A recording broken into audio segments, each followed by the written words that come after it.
Et dans la première partie de ce journal, nous allons nous focaliser sur le sommet 2019 du G20 au Japon et décryptage des gros sujets avec notre invité d'aujourd'hui, M. Wu Zixian, ancien diplomate chinois. Bonjour monsieur. Bonjour. Merci d'être avec nous. C'est un plaisir. Et au Japon, le sommet du G20 est en cours. Le président chinois Xi Jinping appelle à un effort international pour créer un environnement juste, équitable et non discriminatoire pour les marchés lors du premier jour de l'événement à Osaka. Lors de ce sommet qui se tient dans un contexte géopolitique complexe et de plus en plus grave, le président chinois Xi Jinping appelle les membres du G20 à travailler ensemble. Nous devons encourager le mouvement de l'information, de la technologie et des ressources humaines pour protéger la chaîne industrielle mondiale, partager notre force et coopérer pour parvenir à une situation gagnant-gagnant. Nous ne devrions pas nous développer derrière des portes closes et nous ne pouvons pas intervenir sur les marchés. Il appelle les économies mondialisées à faire avancer la réforme et l'innovation, à améliorer la gouvernance mondiale, à résoudre les problèmes de développement et à résoudre les conflits dans un esprit de partenariat. Cela concordait également avec ses commentaires lors d'une réunion informelle avec les pays des BRICS plus tôt dans la journée. Lors de la rencontre, il a critiqué la régression au sein de la communauté internationale, tout en évitant de pointer du doigt qui que ce soit ou de nommer des noms. L'un des risques les plus importants est que certains pays développés ont fréquemment pris des mesures protectionnistes et unilatérales, provoquant intentionnellement des frictions commerciales et des blocages technologiques, portant atteinte à l'ordre commercial international et à la chaîne industrielle mondiale. Il jette également une ombre sur le développement pacifique et stable du monde. Les dirigeants du monde, y compris l'hôte du sommet du G20, se sont fait l'écho de ces propos. Vendredi, le Premier ministre japonais Shinzo Abe a appelé à un message fort du G20 sur le commerce libre, juste et sans discrimination, alors qu'il exprimait de profondes préoccupations sur le contexte commercial mondial actuel. Les restrictions commerciales réciproques ne bénéficient à aucun pays. Toutes les mesures commerciales doivent être conformes aux règles de l'OMC. Je suis profondément préoccupé par la situation actuelle concernant le commerce mondial. Le président Xi a également rencontré le secrétaire général de l'ONU, Antonio Guterres, ainsi que des dirigeants africains et d'ailleurs. Le président chinois a également déclaré que la Chine prendrait des mesures pour ouvrir davantage son marché, augmenter ses importations, améliorer son environnement commercial, garantir un traitement équitable aux entreprises étrangères et poursuivre les négociations sur les accords commerciaux multilatéraux. Le président chinois a également rencontré les dirigeants de l'Inde et de la Russie et en tant que membre de l'organisation des BRICS, ils ont salué le principe du multilatéralisme et ont discuté de la manière dont il pourrait contribuer à la paix et à la stabilité mondiale par la coopération. Les dirigeants ont appelé le monde à se conformer à la Charte des Nations Unies et à respecter la souveraineté de chaque nation. Le président Xi a déclaré que les trois pays devraient travailler ensemble pour faciliter le commerce et les investissements et élargir la coopération dans le domaine de la 5G, de la haute technologie et de l'énergie. Il a ajouté que l'Organisation mondiale du commerce avait besoin d'une réforme, mais que cela devait se faire par le dialogue et les négociations. Le président russe Vladimir Poutine a déclaré que les trois pays devraient rejeter le protectionnisme et les sanctions unilatérales, tandis que le Premier ministre indien Narendra Modi a appelé à une réforme de la gouvernance mondiale et à une coopération accrue dans la lutte contre le terrorisme. Le président Xi Jinping a aussi rencontré la chancelière allemande Angela Merkel à Osaka, où ils ont accepté d'étendre leurs échanges. Le président Xi a déclaré qu'il souhaitait davantage d'investissements de la part de la plus grande économie d'Europe et il a souligné que Beijing était sincère en matière de réforme et d'ouverture. Le président chinois a ajouté que les deux pays pourraient élargir leur coopération dans les hautes technologies, notamment la 5G, et la conduite automatique et l'intelligence artificielle. Il a affirmé qu'il pourrait alimenter la connectivité grâce à l'initiative ceinture Europe et faire progresser les négociations sur l'accord d'investissement Chine-Europe. Et la chancelière allemande a déclaré qu'elle partageait les préoccupations du président chinois concernant l'unilatéralisme et que les deux parties s'acharnaient à défendre le multilatéralisme, à lutter contre le changement climatique et à réformer l'OMC. Les deux dirigeants ont de plus discuté de l'accord sur le nucléaire iranien. Ils ont convenu que les signataires restants devaient essayer de résoudre le problème par le dialogue au lieu de par l'escalade de tensions. Le président américain Donald Trump a abandonné son ton combatif au premier jour du sommet du G20 à Osaka. Et soulignant les alliances, il a aussi utilisé un débat sur l'économie numérique pour faire ressortir les différences avec la Chine. Reportage. Le président des États-Unis, accompagné des premiers ministres japonais et indiens, a mis l'accent sur des valeurs communes. Ce ralliement des alliés avant les pourparlers commerciaux difficiles avec la Chine s'est étendu samedi à la chancelière allemande Angela Merkel, qui l'a appelée une amie. Donald Trump semble également critiquer publiquement, mais avec humour, le président russe Vladimir Poutine au sujet d'allégations d'ingérence dans les élections américaines.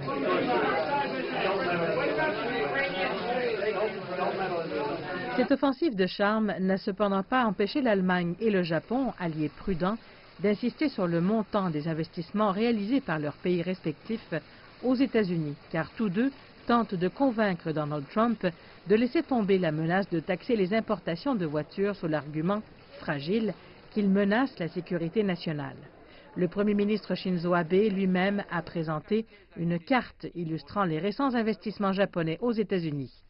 Avec les subtilités diplomatiques faites, Donald Trump a utilisé la session du G20 sur l'économie numérique pour faire allusion aux différences avec Beijing sur les technologies de demain. Parallèlement à l'expansion du commerce numérique, nous devons aussi assurer la résilience et la sécurité de nos réseaux 5G. Cela est essentiel pour notre sécurité et notre prospérité partagée. Les États-Unis ont classé le géant chinois des télécommunications, Huawei, comme étant une menace pour la sécurité nationale, coupant essentiellement ses fournisseurs américains. Xi Jinping serre la main de Donald Trump sur la photo de famille. Cela aussi sera un sujet de préoccupation pour le président chinois, Xi Jinping, lorsqu'il rencontrera samedi le président américain. Et monsieur Wu, concernant ce sommet du G20, quels enjeux vous intéressent le plus? Je pense que ce qui est le plus important, c'est que ce sommet devrait passer encore une fois un message clair au monde entier. Oui. Un message qui consiste à défendre le multilatéralisme, à défendre le libre-échange commercial, à défendre une économie d'ouverture. Je pense que hier, le président chinois a déjà fait une intervention en ce sens. J'aimerais bien reprendre quelques éléments qui sont très importants et très intéressants. D'abord, il dit, nous sommes en ce moment dans un carrefour. Nous nous trouvons dans un carrefour. Oui. Il faut que nous prenions la décision. Il faut que les membres du G20 prennent leurs responsabilités à ce moment crucial. D'abord, il faut respecter la loi économique. L'économie a ses propres lois qui sont indépendantes de la volonté humaine. Il faut respecter les lois économiques. Il ne faut pas aller à l'encontre.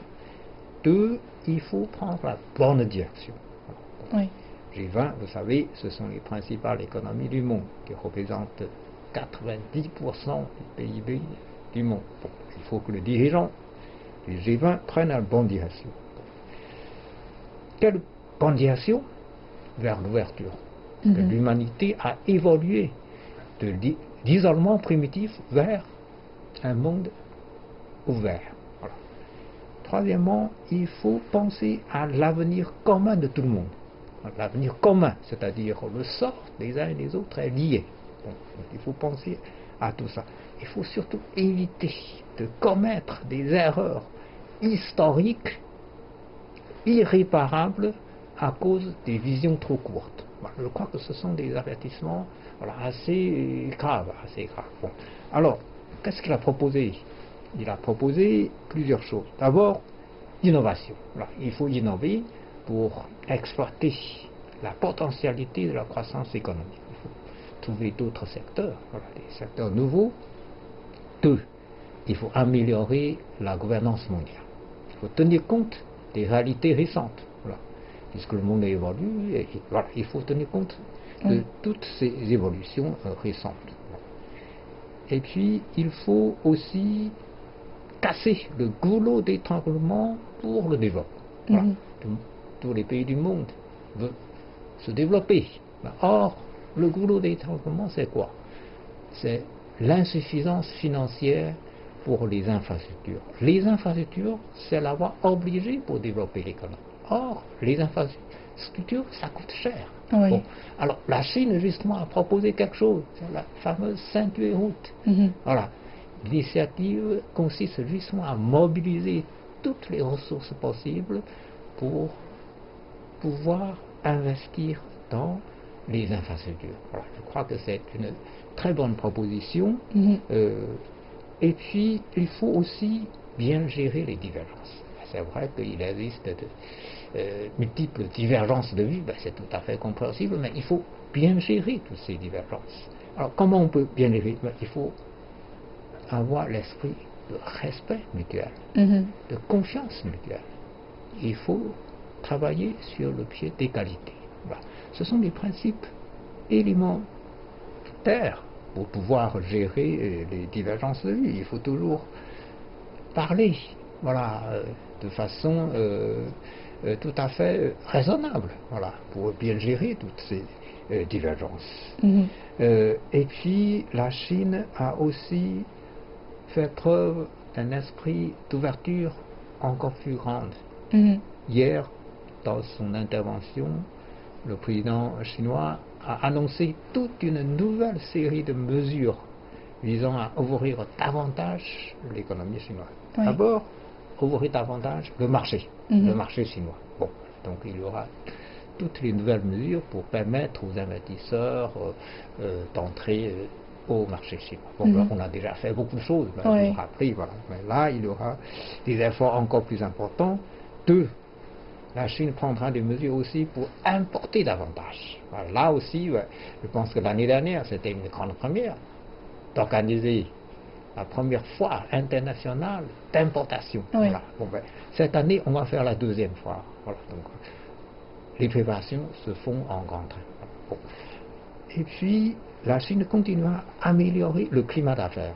Le climat d'affaires, c'est pour permettre aux investisseurs étrangers de mieux s'installer en Chine, ou de mieux travailler en Chine. D'accord? Il y aura toute une série de mesures, y compris une meilleure protection de la propriété intellectuelle. Voilà, je crois que c'est un sujet, voilà, dont on discute beaucoup. La Chine a fait beaucoup d'efforts là-dessus. Et puis, quatrièmement, traitement national pour tout le monde. Donc, traitement égal pour toutes les entreprises, nationales ou étrangères. D'accord? Là, ça c'est aussi quelque chose de très significatif. Pas de discrimination. Bon.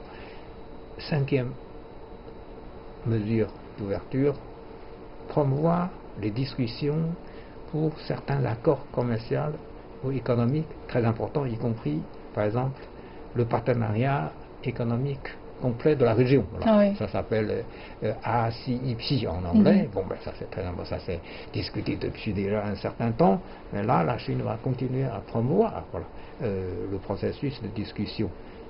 Deuxième accord, l'accord d'investissement Chine-Europe. Voilà, je crois que tout à l'heure, dans le reportage, au moment de l'entretien entre le président chinois et Madame Merkel. Voilà. On avait parlé de ça. Voilà. Il s'agit pour la Chine de pousser davantage.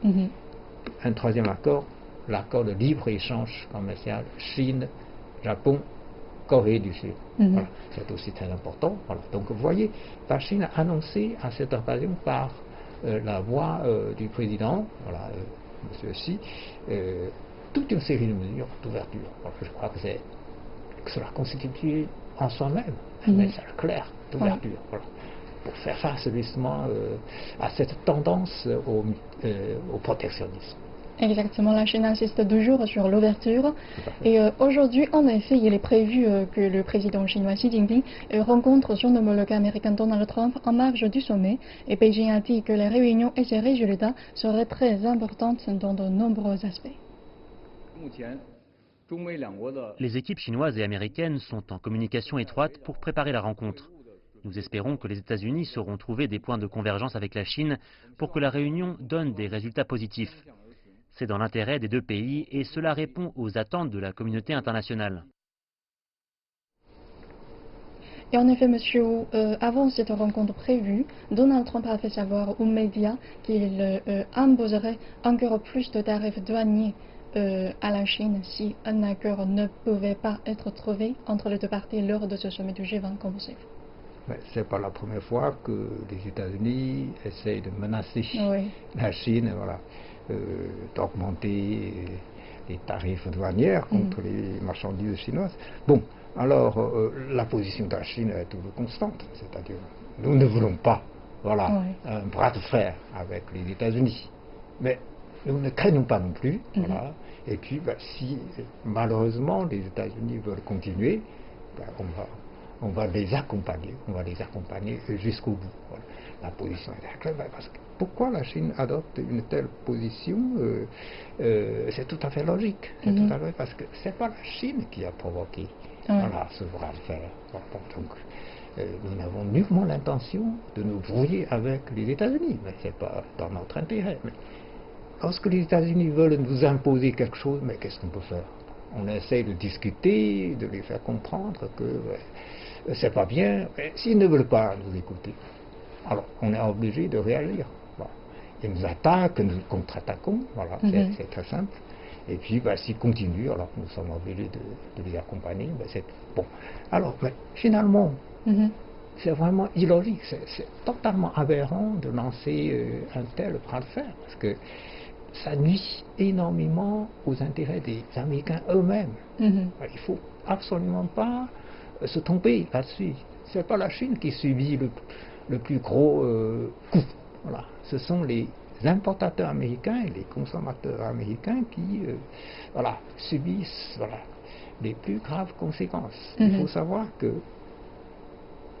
l'exportation des produits chinois vers les États-Unis ne représente que 16% de l'exportation totale de la Chine vers le reste du monde. En plus, l'économie chinoise dépend de moins en moins du commerce extérieur. En 2012, c'était encore 47%, puis il y a 2 ans, c'était simplement 33%. Mais l'année dernière, c'est seulement 18%. Un peu plus de 18%. Bon, vous voyez, donc c'est pas la fin du monde. C'est pas la fin du monde pour la Chine d'avoir un gros problème. Bien sûr, on ne souhaite pas un tel problème. Voilà, c'est méchant. Voilà, c'est pas encourageant. Voilà, bon. Mais c'est vraiment dommage pour les importateurs américains et pour les consommateurs américains. Ce qui est paradoxal, je crois que je vous ai déjà expliqué sur ce plateau, c'est que malgré toutes ces mesures américaines discriminatoires vis-à-vis des produits chinois, l'année dernière, le commerce entre la Chine, les échanges commerciaux entre la Chine et les États-Unis ont encore augmenté. Ça ne résout pas le problème. Et le déficit gouvernemental des États-Unis a encore augmenté. Ça ne résout pas le problème du tout, ça ne sert à rien. Mais il faut comprendre un problème principal. Je crois que je vous ai dit aussi l'autre jour, c'est qu'il ne faut pas croire que le déficit, c'est forcément quelque chose de mauvais pour les acheteurs. Non, il faut comprendre le mécanisme économique. Le commerce, c'est quoi? C'est une affaire conclue de façon volontaire par un acheteur et un vendeur. Alors, le vendeur gagne de l'argent, mais l'acheteur gagne de la marchandise dont il a besoin. Il ne s'agit pas d'une affaire discriminatoire. Voilà. Donc c'est simplement une affaire. Voilà. Donc il ne faut pas croire ça. Et surtout, les États-Unis, ils ont la possibilité d'imprimer les billets pour acheter les marchandises fabriquées par les autres avec le travail. Exactement. Bon. Donc il faut comprendre déjà ceci. Voilà. Bien sûr, il y a d'autres raisons Oui. qui expliquent ce phénomène. Là, il faut beaucoup. Il faut toujours comprendre les grands sujets, Voilà, les grands principes. tout à fait. La théorie économique. Voilà. Exactement. Et merci pour vos éclaircissements sur toutes ces questions.